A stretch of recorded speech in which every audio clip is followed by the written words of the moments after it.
नमस्कार विद्यार्थियों। राजनीति विज्ञान के मूल आधार के अंतर्गत आज हम एकात्मक शासन व्यवस्था के बारे में अध्ययन करेंगे। कार्यपालिका और व्यवस्थापिका के बीच संबंधों के आधार पर शासन व्यवस्था के दो रूप होते हैं, संसदात्मक शासन और अध्यक्षात्मक शासन। शक्तियों के वितरण के आधार पर शासन व्यवस्था के दो रूप है, एकात्मक शासन और संघात्मक शासन। शक्तियों का केंद्रीयकरण और शक्तियों का वितरण। जहां शक्तियों का केंद्रीयकरण है उस शासन व्यवस्था को हम एकात्मक शासन कहते हैं, और जहां शक्तियों का वितरण केंद्र और राज्यों के बीच शक्तियों का वितरण कर दिया जाता है उसे संघात्मक शासन व्यवस्था कहा जाता है। आज हम एकात्मक शासन व्यवस्था के बारे में अध्ययन करेंगे। एकात्मक शासन व्यवस्था के अंतर्गत वैधानिक रूप से केंद्र के पास सारी शक्तियां होती है, हालांकि प्रशासनिक सुविधा की दृष्टि से शासन का विभाजन किया जा सकता है, जिसके अंतर्गत उसे प्रशासनिक विभाग, राज्य या कम्यून के अंतर्गत कहा जा सकता है। लेकिन वो केंद्रीय सरकार के ऊपर निर्भर करता है कि वो स्थानीय जो शासन है उसको कितनी शक्तियां दे और उन शक्तियों को वो वापस ले ले।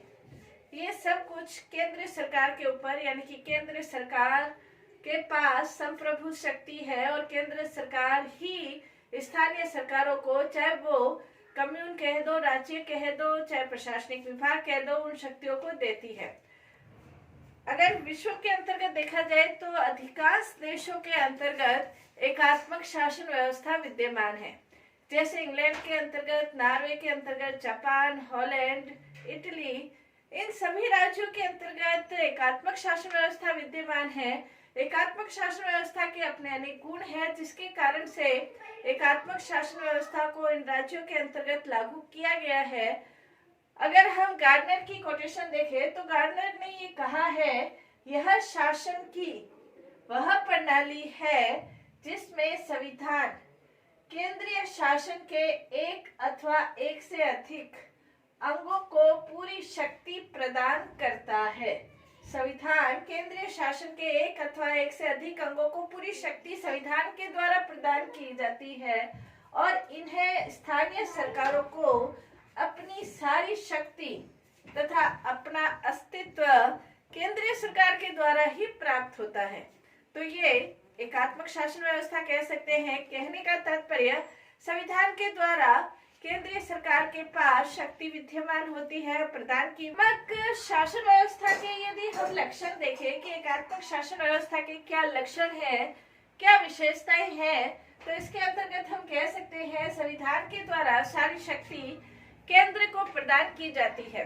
भारत के अंतर्गत जैसे संघात्मक शासन व्यवस्था है, तो संघात्मक शासन व्यवस्था होने के कारण केंद्र के पास अपनी शक्तियां हैं और राज्यों के पास अपनी शक्तियां हैं। लेकिन जहां पर एकात्मक शासन है, जैसे इंग्लैंड के अंतर्गत एकात्मक शासन है, वहां पर संविधान के द्वारा सारी शक्ति केंद्र को प्रदान की जाती है। हालांकि प्रशासनिक सुविधा की दृष्टि से केंद्र प्रशासन का विभाजन कई भागों में कर सकता है, लेकिन शक्ति का वास्तविक स्रोत संविधान के द्वारा केंद्र को ही प्राप्त होता है। तो संविधान के द्वारा सारी शक्ति केंद्र को प्राप्त होती है। केंद्र और राज्यों के बीच शक्ति का विभाजन नहीं होता है कि अमुक सूची के ऊपर केंद्र के द्वारा कानून बनाया जाएगा, राज्य सूची के ऊपर राज्य का। ऐसा विभाजन एकात्मक शासन व्यवस्था के अंतर्गत नहीं होता है, केंद्र सर्वे सर्वा होता है। दूसरा, इसके अंतर्गत स्थानीय सरकारों की केंद्र पर निर्भरता रहती है। जो स्थानीय सरकारें हैं उसे चाहे अलग अलग देशों में किसी भी नाम से पुकारा जाए, लेकिन उनकी पूर्ण रूप से केंद्र पर निर्भरता रहती है। चुनाव के द्वारा उनका कोई चुनाव नहीं होता है, बल्कि केंद्र सरकार ही अपनी सुविधा की दृष्टि से स्थानीय सरकारों के अंतर्गत प्रशासन की सुविधा की दृष्टि से उसका विभाजन किया जा सकता है। केंद्र सरकार के ऊपर ही निर्भर है कि वो उन्हें क्या शक्तियां दे, क्या नहीं दे, कौन से अधिकार दे, नहीं दे, और कौन से अधिकारियों की नियुक्ति करे, नहीं करे। पूर्ण रूप से स्थानीय सरकारें, स्थानीय शासन केंद्र के ऊपर निर्भर रहता है। नेक्स्ट, इसके अंतर्गत शक्तियों का वैधानिक विभाजन नहीं होता है। वैधानिक विभाजन का तात्पर्य यह है कि केंद्रीय सूची और राज्य सूची या समवर्ती सूची, अनुसूची, इस तरह का किसी भी प्रकार का कोई विभाजन नहीं होता है, क्योंकि सारी शक्ति केंद्र के पास है और सारी शक्ति केंद्र के पास होने के कारण राज्यों को या स्थानीय प्रशासन को यह अधिकार नहीं होता कि वह अमुक सूची के ऊपर, अमुक विषयों के ऊपर कानून निर्माण करे। तो शक्तियों का वैधानिक विभाजन इसके अंतर्गत नहीं होता है। नेक्स्ट, इसके अंतर्गत स्थानीय सरकारों की कोई पृथक सत्ता नहीं होती है। स्थानीय सरकारें पृथक रूप से, जैसे कई संघात्मक शासन व्यवस्था के अंतर्गत स्थानीय सरकारों की अपनी पृथक सत्ता होती है, लेकिन एकात्मक शासन के अंतर्गत स्थानीय सरकारों की कोई पृथक सत्ता नहीं होती। नेक्स्ट, इसके अंतर्गत इकहरी नागरिकता होती है। ये कोई आवश्यक विषय नहीं, जहां संघात्मक शासन है वहां भी इकहरी नागरिकता हो सकती है। जैसे भारत के अंतर्गत संघात्मक शासन है लेकिन इकहरी नागरिकता है, ऐसे ही दूसरे जो एकात्मक राज्य है, संघात्मक राज्यों में भी इकहरी नागरिकता हो सकती है, लेकिन यह आवश्यक तत्व नहीं है कि संघात्मक शासन में दोहरी ही नागरिकता हो। लेकिन एकात्मक शासन में क्योंकि केंद्र के पास ही सारी शक्तियां हैं, इसलिए वहां पर इकहरी नागरिकता या संपूर्ण राष्ट्र के जो नागरिक है वो संपूर्ण राष्ट्र के नागरिक ही कहलाते हैं। ये आवश्यक तत्व नहीं, लेकिन फिर भी इसका एक तत्व इकहरी नागरिकता भी है। नेक्स्ट, इसके अंतर्गत एक रूपता, जहां एकात्मक शासन है वहां पर न्याय की दृष्टि से, कानून की दृष्टि से, प्रशासन की दृष्टि से, नीतियों की दृष्टि से, योजना की दृष्टि से एक रूपता पाई जाती है। सेवाओं की दृष्टि से, नौकरशाही की दृष्टि से एक रूपता होती है, क्योंकि प्रशासन का विभाजन नहीं है और प्रशासन का विभाजन नहीं होने के कारण केंद्र अपना कोई अलग कानून बनाए या राज्य अपना कोई अलग कानून बनाए, इस तरह की वहां पर कोई व्यवस्था नहीं होती, बल्कि केंद्र और राज्य के अलग अलग नहीं होते, बल्कि प्रशासन के अंतर्गत एक रूपता पाई जाती है। इसके अलावा अगर हम देखें, डाइसी ने जैसे कहा है, सर्वोच्च विधायी सत्ता का एक केंद्रीय शक्ति द्वारा स्वाभाविक प्रयोग, सर्वोच्च विधायी सत्ता का एक केंद्रीय शक्ति द्वारा स्वाभाविक प्रयोग इसका विशिष्ट लक्षण है। इसका एकात्मक शासन का विशिष्ट लक्षण है कि सर्वोच्च विधायी सत्ता का प्रयोग सिर्फ एक केंद्रीय शक्ति के द्वारा ही होता है, शक्तियों का वितरण नहीं होता है, शक्तियों का केंद्रीयकरण पाया जाता है। इसके अगर गुण देखें, जहां एकात्मक शासन है, गुणों की दृष्टि से यदि हम देखें तो जैसे गुडबर्ट ने कहा है कि यदि अमेरिका वासियों को दोबारा संविधान निर्माण का मौका मिले, संविधान निर्माण का यदि मौका मिले अमेरिका वासियों को, तो वो अपने लिए एकात्मक शासन व्यवस्था या एकात्मक शासन वाले संविधान का निर्माण करेंगे। तो इससे इसके जो गुण है वो स्वयं सिद्ध है कि इसके अंतर्गत जो शासन है वो कुशलता पूर्वक, एकरूपता पूर्वक और राष्ट्रीय एकता की दृष्टि से, संकट काल की दृष्टि से ये देखा जाए तो एकात्मक शासन व्यवस्था के अंतर्गत अनेक प्रकार के गुण पाए जाते हैं। पहला, इसके अंतर्गत प्रशासन में एकता रहती है। एकात्मक शासन के अंतर्गत प्रशासन में एकता रहती है। जहां संघात्मक शासन है वहां पर केंद्र अपनी अलग योजना बनाएगा, राज्य अपनी अलग योजना बनाएगा, और कहीं यदि केंद्र और राज्यों में अलग अलग दलों की सरकार है तो राज्यों के द्वारा केंद्र की योजनाओं को अपने राज्यों में लागू करने में कई बार विरोध की, विवाद की स्थिति भी उत्पन्न हो जाती है। लेकिन एकात्मक शासन में इस तरह की किसी भी प्रकार की परेशानी नहीं होती, क्योंकि प्रशासन में एकता विद्यमान रहती है।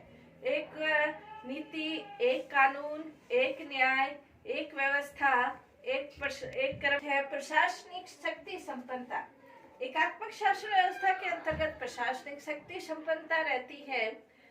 क्योंकि केंद्र के द्वारा जो योजनाएं बनाई जाती है और केंद्र को आवश्यकता नहीं है कि वो राज्यों से सहमति प्राप्त करे, और न ही केंद्र को यह आवश्यकता है कि राज्य उन योजनाओं को लागू करे तभी वो योजनाएं संपन्न होगी या तभी लागू होगी, बल्कि केंद्र अपने स्तर पर योजनाओं को लागू कर सकता है। उसे राज्यों की सहमति की कोई आवश्यकता नहीं रहती।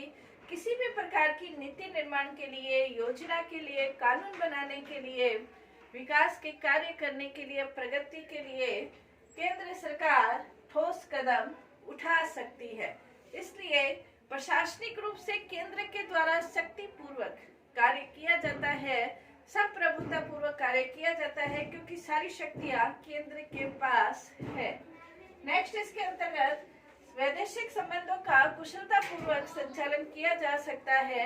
एकात्मक शासन व्यवस्था के अंतर्गत जो नेतृत्व है और जो उत्तरदायित्व है वो निश्चित होता है, और नेतृत्व और उत्तरदायित्व निश्चित होने के कारण वैदेशिक संबंधों के अंतर्गत कौन सी नीति बनानी है, कौन से कार्य करने हैं, समझौते करने हैं, संधि करनी है, वैदेशिक संबंधों का संचालन किस प्रकार से करना है, उसके लिए केंद्र को राज्यों पर निर्भर रहना नहीं पड़ता। जैसे अमेरिका के अंतर्गत ये व्यवस्था है कि राष्ट्रपति को कोई संधि, समझौता, युद्ध के लिए सीनेट की सहमति की आवश्यकता है और जो सीनेट है वो राज्यों का सदन है। एकात्मक शासन व्यवस्था के अंतर्गत इस तरह की कोई व्यवस्था नहीं होती।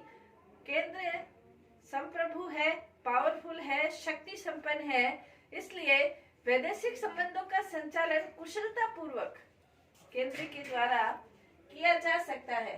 नेक्स्ट, इसके अंतर्गत संकट काल के लिए ये उपयुक्त है।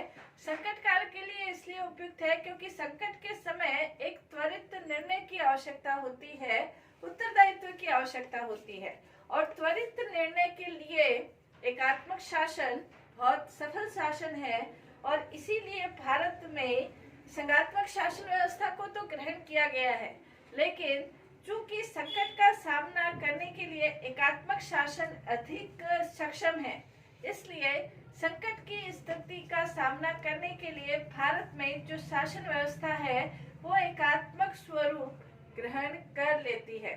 जैसे अनुच्छेद 352, 356, 360, 352, 356, 360 के अंतर्गत इनके अंतर्गत शासन का जो स्वरूप है, संकट काल की घोषणा होने पर शासन एकात्मक स्वरूप ग्रहण कर लेता है। क्योंकि एकात्मक शासन संकट काल के लिए, संकट का सामना करने के लिए अधिक सक्षम शासन है। नेक्स्ट, इसके अंतर्गत हम कह सकते हैं कि संगठन में सरलता रहती है। संगठन में सरलता रहेगी क्योंकि इसके अंतर्गत दोहरी जो व्यवस्थाएं हैं वो नहीं करनी पड़ती। दोहरी व्यवस्थाओं के कारण जो दोहरे नियम है, दोहरी योजनाएं हैं, दोहरे अधिकारी है, दोहरे कानून है, न्याय है, व्यवस्था है, तो शासन का एक जो स्वरूप है वो जटिल स्वरूप हो जाता है। एकात्मक शासन व्यवस्था में इस प्रकार की कोई परेशानी का सामना नहीं करना पड़ता, इसलिए शासन सरलता पूर्वक संपन्न होता है, और योजना बनाने के लिए राज्यों की सहमति के ऊपर केंद्र को निर्भर नहीं रहना पड़ता। इस कारण से शासन व्यवस्था का जो संचालन है वो सरलता पूर्वक संपन्न हो जाता है। नेक्स्ट, इसके अंतर्गत राष्ट्रीय एकता की भावना बलवती होती है, क्योंकि जो नागरिक है, क्योंकि शासन व्यवस्था एक है, न्याय व्यवस्था एक है, कानून व्यवस्था एक है, राष्ट्रीय एकता विद्यमान रहती है क्योंकि शासन का पूरा स्वरूप एकात्मक होता है, और जब शासन का, प्रशासन का, न्याय का, कानून का पूरा स्वरूप एकात्मक है तो लोगों की भावनाएं विभाजित नहीं होती है। संघात्मक शासन में लोग अपने आप को राज्य का नागरिक भी मानने लगते हैं, जिसके कारण से जो राष्ट्रीय एकता है उसके ऊपर बुरा प्रभाव पड़ सकता है। लेकिन एकात्मक शासन में राष्ट्रीय एकता मजबूत रहती है और सभी नागरिक अपने आप को उस राष्ट्र का नागरिक मानते हैं। उनकी भावनाएं केंद्र और राज्यों के बीच विभाजित नहीं होती है, तो राष्ट्रीय एकता विद्यमान रहती है। नेक्स्ट इसके अंतर्गत ये जो शासन है मितव्ययी शासन है, और मितव्ययी शासन होने के कारण कम खर्च वाला ये शासन है, क्योंकि यहाँ पर प्रशासन का, योजना का, न्याय का, चुनाव का दोहरा रूप नहीं होता, खर्च दोहरा नहीं होता। इस कारण से शासन मितव्ययता पूर्वक चल सकता है एकात्मक शासन व्यवस्था के अंतर्गत। नेक्स्ट इसके अंतर्गत सरल और संघर्ष रहित शासन है। सरल शासन है, संघर्ष रहित शासन है। किसी भी प्रकार का केंद्र और राज्यों के बीच जो विवाद की स्थिति उत्पन्न होती है, वो विवाद की स्थिति एकात्मक शासन के अंतर्गत नहीं रहती है। केंद्र और राज्यों की विवाद का समाधान करने के लिए जो व्यवस्थाएं करनी पड़ती है, इस प्रकार की जटिलताओं से एकात्मक शासन दूर रहता है, उसे इस प्रकार की जटिलताओं का सामना नहीं करना पड़ता है। नेक्स्ट इसके अंतर्गत लचीला शासन, जैसे विलोबी ने ये कहा है कि एकात्मक शासन का सबसे प्रमुख लक्षण ये है कि ये एक लचीला शासन है। परिवर्तित परिस्थितियों के अनुसार इसमें परिवर्तन संभव हो पाता है, क्योंकि केंद्र के ऊपर ही सारी जिम्मेवारी है, और केंद्र के ऊपर सारी जिम्मेवारी होने के कारण अंतिम रूप से जो निर्णय लेने का अधिकारी है केंद्र है, और इसके कारण से परिवर्तित परिस्थितियों में परिवर्तन होने के कारण गतिशील शासन इसे कह सकते हैं। तो हम ये कह सकते हैं एकात्मक शासन एक लचीला शासन है। नेक्स्ट इसके अंतर्गत छोटे जो देश है, छोटे देशों के लिए सबसे उपयुक्त शासन व्यवस्था एकात्मक शासन ही है। बड़े देशों के लिए हो सकता है संघात्मक शासन हो, लेकिन छोटे देशों के लिए एकात्मक शासन व्यवस्था ही उपयुक्त शासन है, क्योंकि एकात्मक शासन में प्रशासनिक कुशलता रहती है, मितव्ययता रहती है, राष्ट्रीय एकता विद्यमान रहती है, जो खर्चा है वो भी कम होता है, सरल शासन है। इन सब गुणों के कारण छोटे देश एकात्मक शासन व्यवस्था को अधिक रूप से ग्रहण करते हैं। तो आज हमने एकात्मक शासन व्यवस्था के लक्षण और इसके गुण क्या है, इसके बारे में हमने अध्ययन किया। धन्यवाद।